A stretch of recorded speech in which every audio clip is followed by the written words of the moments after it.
Okay, Nadia here from Addicted with, please be recording, yes, Steve Bays from Hot Hot Heat. Say hi, Steve. Hi.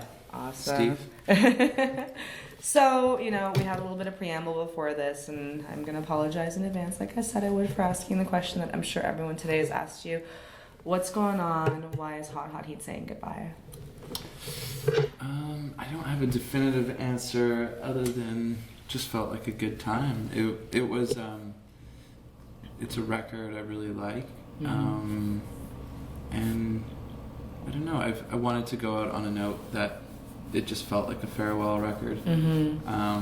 Also, it was just we really put ourselves into the live show a lot, and when I felt like that there's a chance we might not be able to top the shows from the past, potentially, just in terms of inspiration. I just thought, let's just leave it. I didn't want to be one of those bands that, just left it on, a sour note or something. I don't know, just felt like a good time. And that, and I really like my life creatively outside of the band. Yeah. And so to go tour for a couple of years, I don't know, just didn't seem like it was the right fit. Yeah. And so I just originally was just gonna take some time off, but I haven't yet gotten to the point where I said, I want to go back to making that my full-time life. And and it's been a band since '99, and I was touring for years before that with different bands, and then I'm still touring with other bands, with Mounties, and it just feels like I just want to be sincere with my intentions, and I think if I was to keep going with it, I might not be able to give it my all the way I would like to.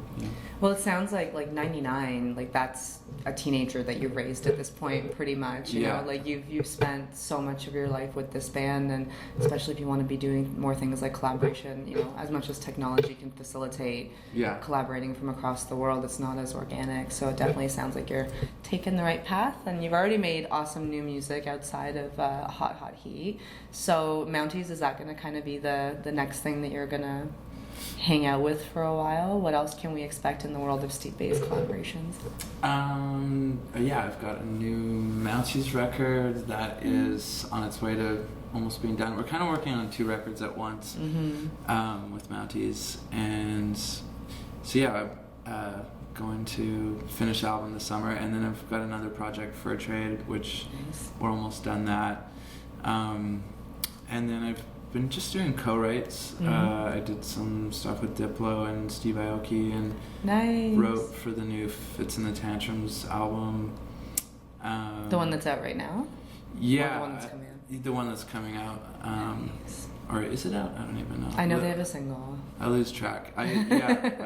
So many projects. They texted me the other day saying, we're programming the lighting for the song that we did the other day, so I'm like, okay, so it's definitely on the album. That's good. That's awesome. And then writing with Rouge, and then a lot of Vancouver bands. And it's always like that. You just work on stuff and you don't know if it's coming out, and then they texted me the other day and were like, send us the stems. We're gonna use the backing tracks for live or whatever. So I'm like, oh wait, okay, so that means you're using it and you're using the stuff we recorded. Okay, that's good. I wasn't even sure if that was just a demo or what, or if it's gonna be on the album. And then I've done a lot of co-writes and production and mixing for the Matinee and Fake Shark. Fake Shocker Zombie. Yeah. That's what they're called, one of the best band names in the industry. Which is so funny, they just changed it to just Fake Shark. Oh no. I know. Damn it. So weird. And then James Younger from Yukon Blonde, we did a cool record as well. Who else? Just so I've been working on country and hip hop and just anything incredible. Really. I like being creative. And then I did a bunch of the videos for Mounties. Just finished making one with for Hot at Heat actually as well with Kane from We Are the City, whose record I also mixed, and then wow. Actually that one was Ryan Dahl who co-produced the Hot at Heat record. Him and I also co-mixed the We Are the City. The Zolas just did their records. Yeah. What else? No shortage of work for you. Yeah, I've been directing some videos for other people too, and wow. and then I really am into photography as well. Oh wow. And I'm just trying to like just live life somewhere in there as well. Yeah. So. Well, it sounds like a pretty sweet life. Is this kind of like something that's always been a big part of your life, or is this almost like now that you're free from, the obligations of touring and being kind of tied to more specifically to one specific band, is it just kind of all this is coming out of you now and, you're reaching out for all these collaborations? Was it more organic? Like how did all of these amazing projects come to be?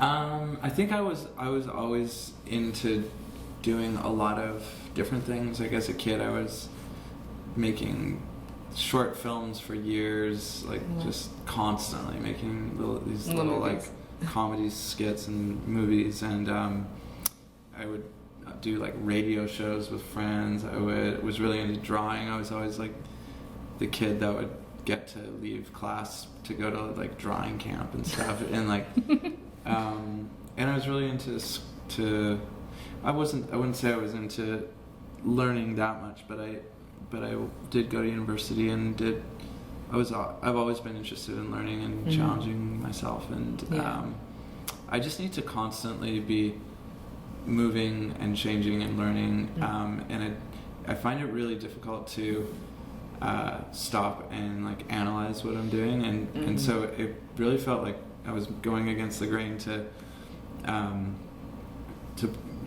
put all these eggs in one album's basket. Right. And so you go and you promote an album for essentially 2 years and tour on it and all that. Yeah, like so like, and with Hot at Heat the goal was always trying to break every country. So we would just every album, Australia and UK and France and Germany and the US and Canada and China and like you name it. It's just like, so it was a lot of promotion for 10 or 11 or 12 songs. Yeah. And which was cool. I was stoked because you get the most results that way, when like you focus a bit more that way. Yeah, and it's nice that I've got a few songs that people all over the world might know, but I'd almost rather just like make a million songs that like 10 people know. But well, it sounds like you're gonna, maybe, I'm sure more than 10 people will know, but you're getting your wish in terms of crawling to the million for sure. It sounds like you've got a lot of stuff on the go. That's really cool. But going back to the record, as a fan, I'm gonna say thank you for giving fans a goodbye record. I think that's an amazing thing, and like the tone of it almost sounds a little bit like it's a bit more subdued compared to past Hot at Heat stuff. Like it's still got that poppy peppiness, but there's more depth to it. Like it definitely feels a little bit more lamenting almost, not so much in the content but just the feeling of it. Is that something that was intentional? Like did you find, like what was that process like making this album knowing that it was the last one? I think it's starting to become self-aware, and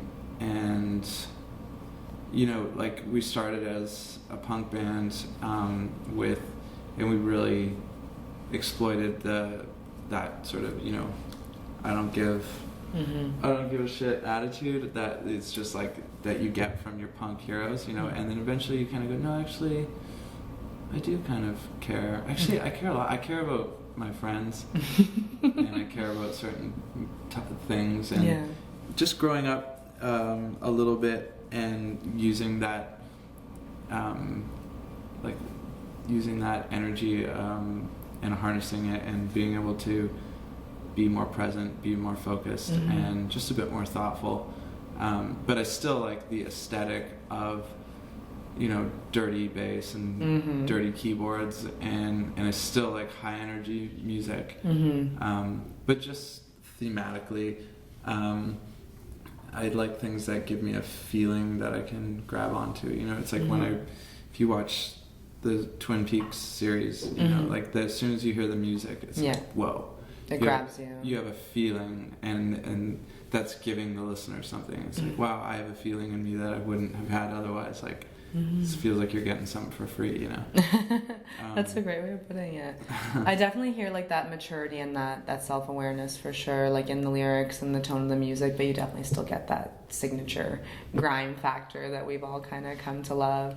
And you were saying earlier about, you guys put everything into the live show, so are we going to get a chance to say goodbye live? Are there potentially some live shows coming up? I'm not sure yet, to tell you the truth. Maybe. Maybe. I'll grasp onto a maybe. Yeah, maybe. Oh, I kind of just live every day. The life I want to live, to be honest, is just where I can wake up and decide what I want to do that day based on what you feel like doing. What I feel like doing, simply because I think that renders the best results. So even on a professional level, like I find that I can be way more productive if I'm doing something I choose to do that day as opposed to something that was in the calendar. Right, because you had to do it. And that maybe that's my downfall. Maybe it's like, yeah, no shit. Everyone wants to do that. Like, get a job, hippie.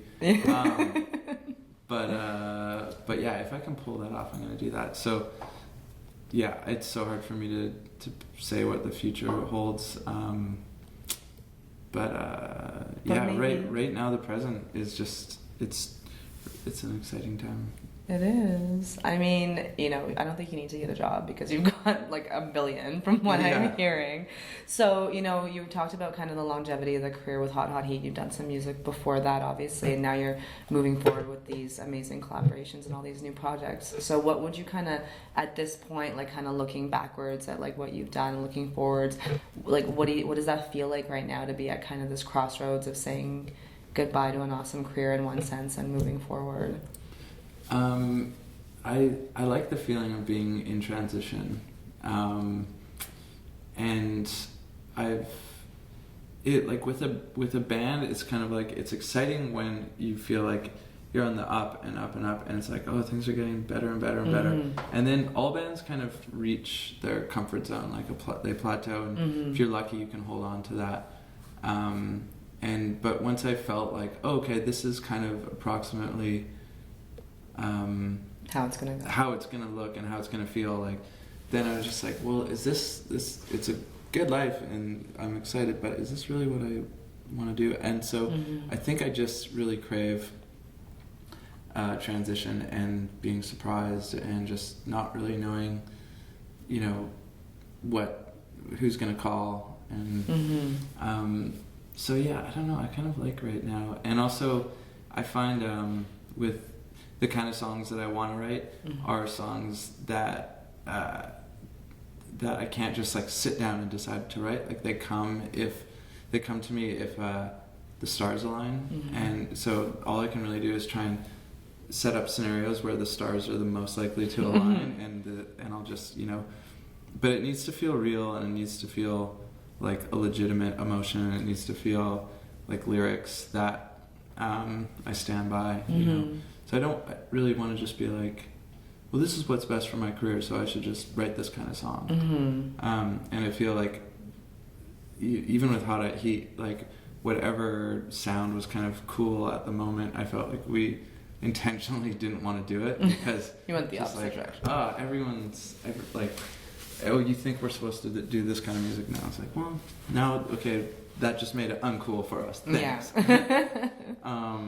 So yeah, I just kind of always want to just do stuff that I feel is legitimate to who I am at the time, even if it's shooting myself in the foot. So I think in the near future I may just kind of build a studio off the grid in the countryside somewhere, and then just see what kind of songs are written that way.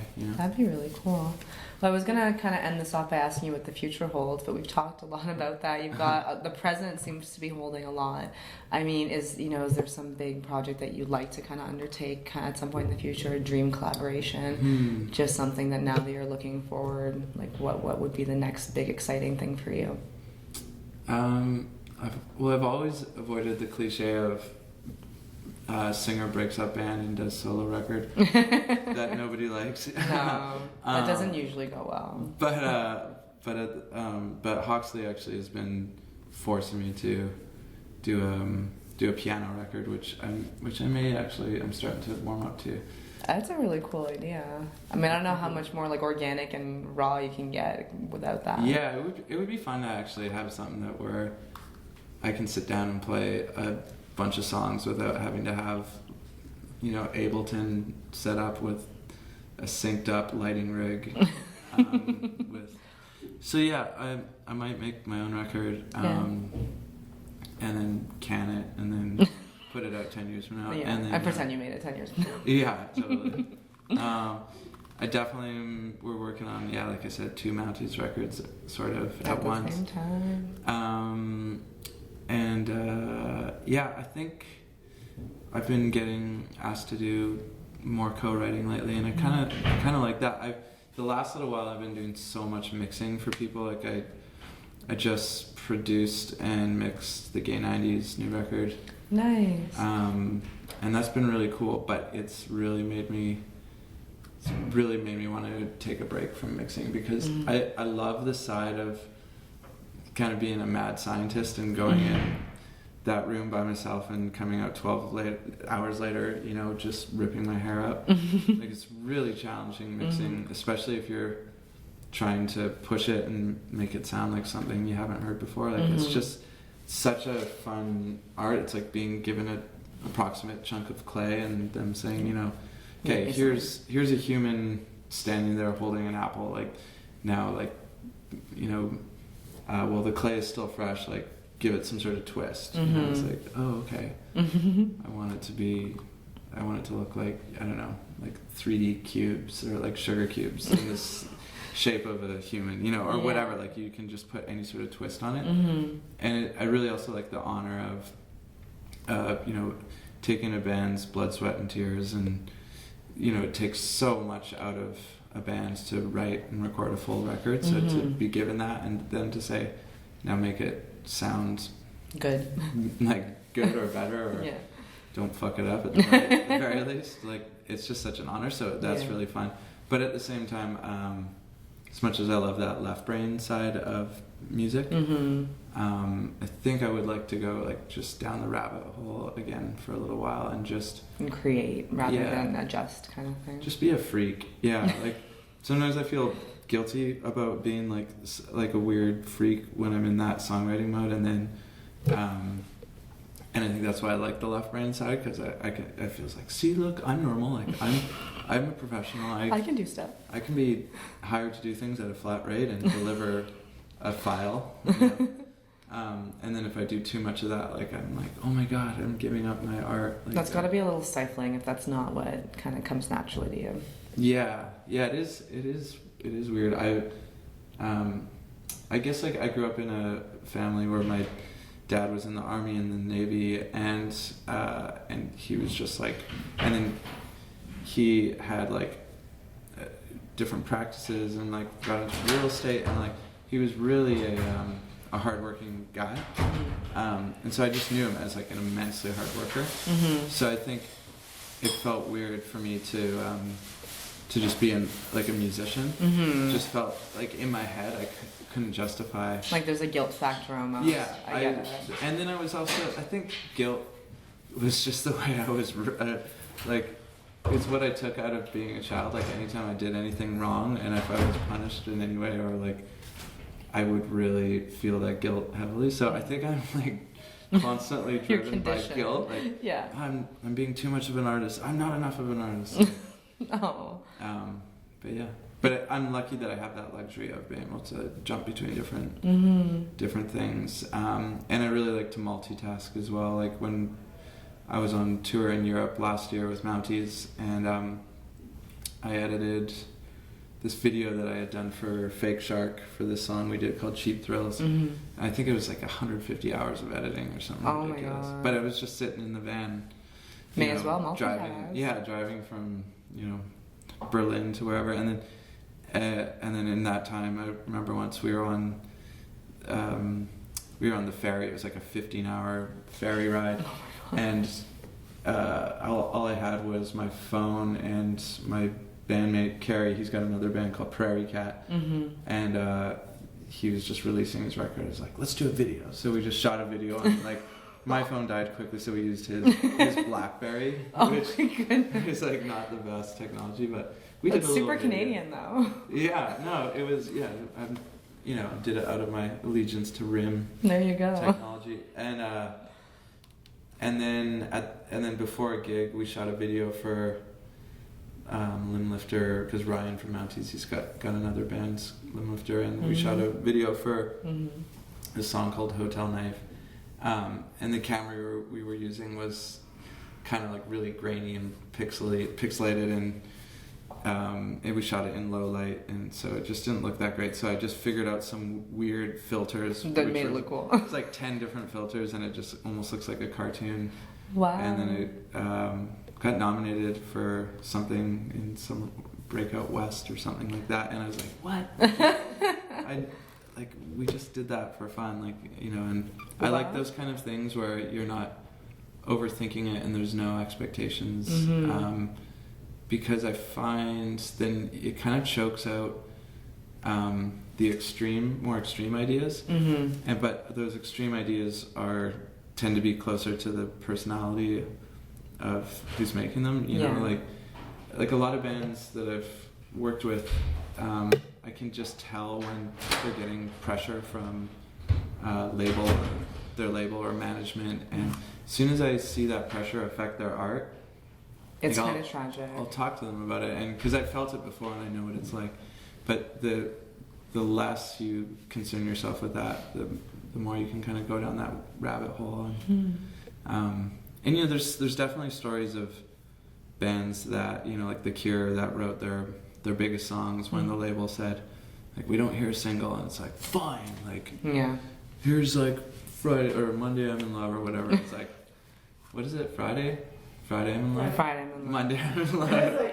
No one's in love on Monday. Yeah, Monday I'm in Love was their less successful B-side follow-up. But yeah, like, so sometimes that pressure is good. Like, you just have to keep switching it up, basically. That's awesome. Well, it sounds like the future's really, really great. Lots of collaborations to hear. We're not going to hear the last of you for a very long time, it sounds like. If I'm lucky, or maybe like, yeah. And here's hoping you go down many more rabbit holes to make awesome music for us. Where it's at. Awesome. Thank you so much, Steve. This was great. Really, really fun chatting with you. Thanks for having me. Our pleasure.